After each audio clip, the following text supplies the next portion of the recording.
রাউজানে অস্ত্রের মুখে অপহরণ করে ৩ লাখ টাকার মুক্তিপণ আদায়ের পর মিথ্যা মামলা দিয়ে হয়রানিসহ জায়গা দখল, পাকা ঘর তৈরিতে বাধা দেওয়ার অভিযোগ এনে সংবাদ সম্মেলন করেছেন এক প্রবাসী পরিবার। শামসুর আলম ও তার ছেলে শাফায়েত কর্তৃক বাদশা মিয়ার পরিবারকে হত্যা চেষ্টা, সন্ত্রাসী দিয়ে অপহরণ মিথ্যা মামলার প্রতিবাদে এই সংবাদ সম্মেলন করা হয়।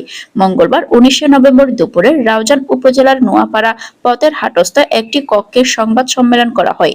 সংবাদ সম্মেলনে লিখিত বক্তব্য পাঠ করেন ভুক্তভোগী সংযুক্ত আরব আমিরাত প্রবাসী ও রাউজান উপজেলার নোয়াপাড়া ইউনিয়নের ২ নম্বর ওয়ার্ডের বাসিন্দা নুরুল আজিজ।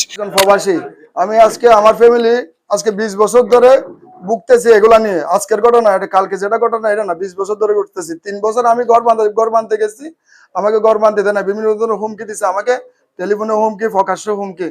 আমি একজন প্রবাসী, আমি চাচ্ছি আমার আব্বা আম্মার নিরাপত্তা, আমার নিরাপত্তা। আমি প্রশাসনের কাছে একটাই আবেদন আমার কাছে, আমাদের যেন নিরাপত্তা দেয়। আমরা নিরাপত্তাহীনতায় ভুগতেছি, ডেলি আমাদেরকে হুমকি দামকি, আমি মিথ্যা মামলা যাতে প্রত্যাহার করে আমাদের উপরে।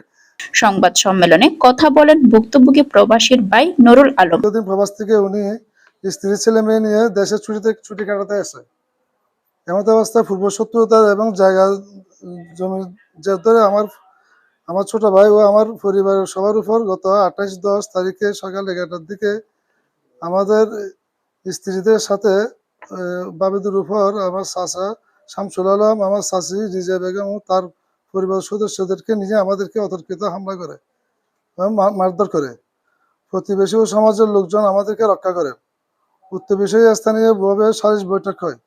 পরবর্তী আপনার ৩০/১০ তারিখে সকাল ১০টা অনুমানিক সন্ত্রাসী শাফায়েত নেতৃত্বে ১০-১৫ জন অজ্ঞাত সন্ত্রাসী আমার বাইককে অপহরণ করে নিয়ে যায়।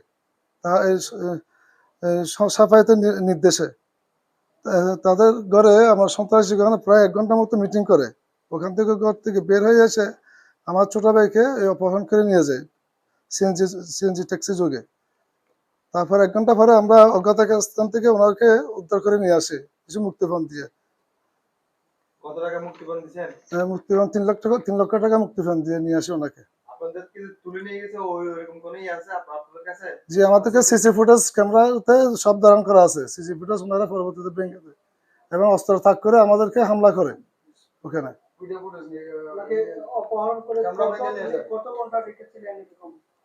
অপহরণ করে আমরা শর্ট টাইমে ওনাকে যেভাবে উদ্ধার করে নিয়ে আসি, ওনাকে কাগতি মিনতি করে ওনার অপহরণ মুক্তি খবর করে নিয়ে আসি। ওনাদের মূল শত্রুতা হচ্ছে আমার চাচাতো ভাই লাগে সম্পর্কে। জায়গা জমি নিয়ে ওনারা আগে জায়গা জমি নিয়ে সমস্যা হচ্ছিল। এটা আমার ছোট ভাই আগে একবার ঘর বানতে গেছিল ৩ বছর আগে, ঘর বানতে দেয় নাই। ওনারা নানা রকম হুমকি দামকি দিয়ে ঘর বানতে দেয় নাই। ওই ঘরের পিলারও করা আছে অর্ধেক, মানে বেস করা আছে, ওটা লোহা সবকিছু দেওয়া আছে। ওটা পরবর্তীতে আমরা চলে যাই, বিদেশ চলে যাই, আমার ছোট ভাই বিদেশ চলে যায় ৩ বছর আগে। জি, উনি ৩ বছর পরে আবার এখন আসছে, ৯ তারিখ আসছে, ৯ অক্টোবরে আসছে।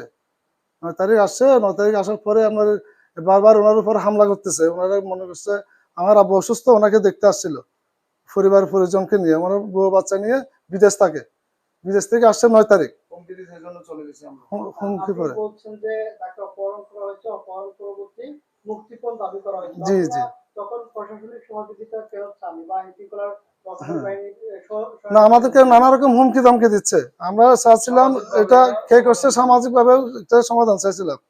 সামাজিক ভাবে প্রশাসনকে বললে সমস্যা হচ্ছিল এখানে, এই জন্য আমরা প্রশাসনকে জানাই নাই। ওনারা আমরা সামাজিক ভাবে এটা করতে চাইছি, সামাজিক ভাবে চেষ্টা করছে।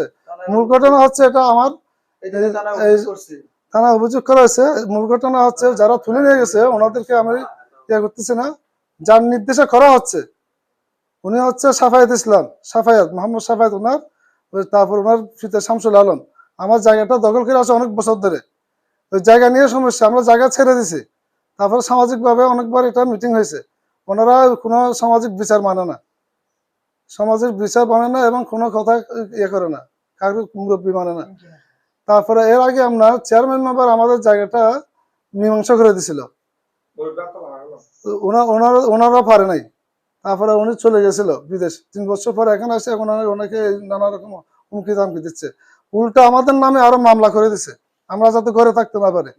মিথ্যা মামলা জড়াই দিছে, ওটা আমাদেরকে হুমকি দিছিল মিথ্যা মামলা জড়াই দিবে, কিন্তু ওনারা মিথ্যা মামলা জড়াই দিছে।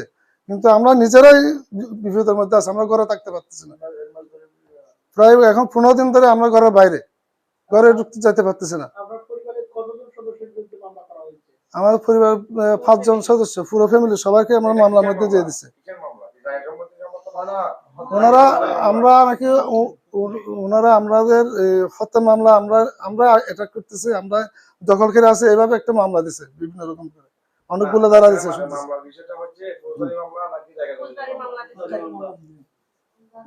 আমার আব্বা ওর বেবিটাকে মারছে বলকে আমার আব্বা প্রথমে সমাজকে বিচার দিছে, ওই বেবিটা আমার বেবি মারছে, ছোট বেবি।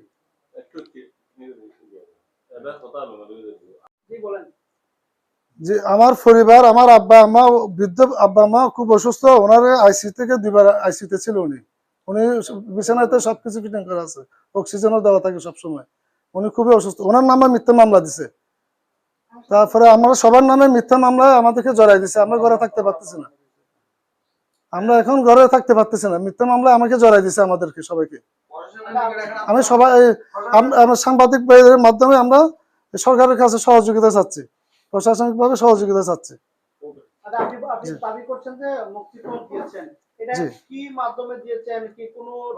এটা অজ্ঞাতনামা ভাবে দিচ্ছে, আমি এটা বলতেছি।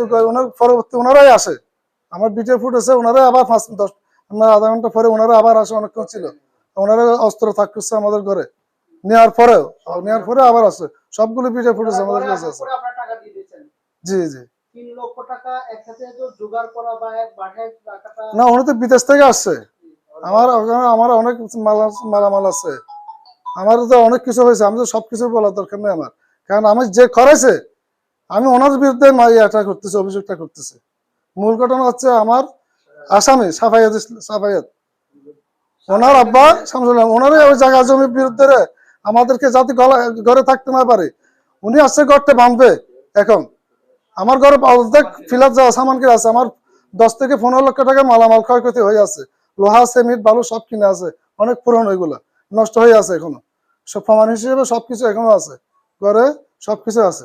আমরা পরবর্তীতে ওনাকে উদ্ধার পরবর্তী কোনো মামলা করেছেন কিনা? আমরা একটা থানা সংবাদ সম্মেলনে ভুক্তভোগী প্রবাসী নুরুল আজিজের বাবা বাদশা মিয়া, মা সায়রা বেগম সহ পরিবারের অন্যান্য সদস্যবৃন্দ উপস্থিত ছিলেন।